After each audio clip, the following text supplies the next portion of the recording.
Kecuali cucian yang telah dipakai untuk menjemur pakaian yang bernajis jika telah kering karena sinar matahari atau angin, boleh digunakan untuk menjemur kain basah, kain bersih ya.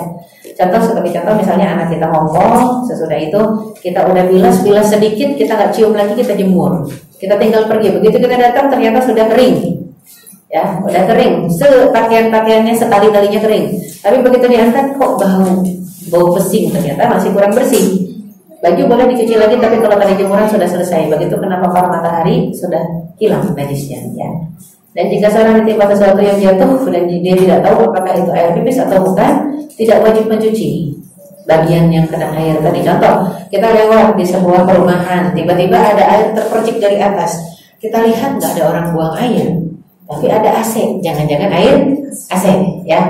Dicium nggak ada bau, sudah selesai. Jangan kita cari-cari.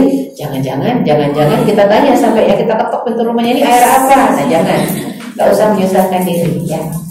Jadi ini juga terjadi ketika Rasul bersama Umar bin Khattab dan para sahabat melewati sebuah perkampungan. Di saat waktu sudah mendekati maghrib, padahal belum salat asar. Jadi Rasul lihat ada sebuah rumah yang di depannya ada kolam, punya kolam air besar. Jadi orang-orang zaman dulu juga selalu punya kolam air ya di depan rumahnya. Fungsinya untuk masak, nyuci ya, untuk wudhu juga. Jadi ketika itu Rasul minta izin untuk meminta air untuk berwudhu. Umar bin Khattab karena melihat perkampungan itu berseberangan, bertetangga dengan hutan ya, dia bertanya kepada orang tersebut, wahai pemilik kolam air, apakah kau lihat tadi ada serigala yang mampir minum di sini? Ya, serigala sama anjing kan mirip ya, memang dia juga. Kira-kira ada serigala nggak ikut minum di kolam airmu? Apa kata Rasul lagi wudhu nih, langsung berhenti. Wahai pemilik air, jangan dijawab. Orang ini nyusahin, ya. Kadang menyusahkan. Kenapa? Tidak perlu mencari tahu. Ketika kita tidak lihat, yakinlah tidak ada bau, ya, tidak ada bau, tidak rubah warna, dan penampakannya betul-betul fisik air, dan tidak ada hewan di sekitar itu, jangan tanya. Kecuali memang banyak anjing berkeliaran. Ya, tapi ketika tidak ada jangan ditanya. Itu namanya nyari masalah. Jadi Rasul mengatakan jangan jawab. Orang ini takalluf, orang ini menyusahkan dirinya sendiri. Walaupun kamu lihat ada anjing, nggak usah jawab. Ya, sampai begitu ya. Nah, itu juga satu hal. Kemudian maupun muslimah, karena muslimah diperintahkan untuk melambuhkan kain bajunya. Ada seorang sahabat yang bertanya, ya Rasulullah, kalau baju kami terkena najis di sebuah perjalanan, gimana caranya kami mau sholat? Kalau waktu salat sudah terdengar gitu ya, panggilan adzan sudah terdengar. Kata Rasulullah SAW, jalanan berikutnya mensucikan pakaian yang terkena najis. Jadi nggak usah ribet kalau muslimah gampang. Kecuali najis ini nampak dengan mata, masih nggak bisa hilang. Contoh terkena kotoran anjing atau terkena kotoran kucing. Tapi kalau cuma yang kita lihat debu aja, ya debu sudah mulai kelihatan ada warna-warna kecoklat-coklatan kayak ini karena tanah tadi, sudah yakin saja tanah. Dicium nggak bau lagi, nggak masalah ya. Jadi nggak usah kita pusing. Kalau tadi kena najis gimana? Jalanan berikutnya mensucikan.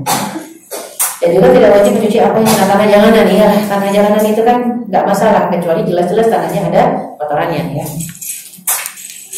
Kemudian kita lihat lagi.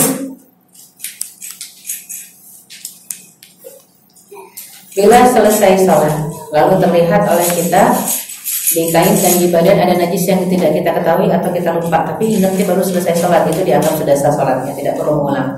Dan orang yang tidak mengetahui tempat najis pada bajunya atau kainnya wajib mencuci keseluruhannya. Contoh, tadi kita sempat menggendong anak keponakan misalnya, anak tante, anak abang, anak adik, kita gendong keponakan kita dan kita dipipisin.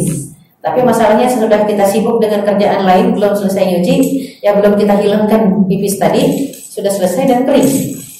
Sampai kita lupa tadi bagian mana yang kena pipis, maka seluruh baju harus dicuci karena kelupaan tadi ya. Dan bila seorang ragu terhadap pakaiannya, misalnya dia hanya punya baju 5 dan 5-5-nya kotor, mau sholat pakai yang mana? Ya, ketika 5-5-nya kotor dan dia bingung pakai yang mana, maka dia boleh pilih salah satu saja di antara baju-baju yang kotor untuk sholat, untuk satu kali sholat. Sesudah itu disuruh cuci semuanya. Itu kan kalau cuma punya 4-5 baju ya, kita mungkin 4-5 kali ya. Jadinya kelewatan kalau semuanya kotor ya. مشاعر الحب في الرحمن تأتلق تصغي إلى القلب فيه شوق له ألق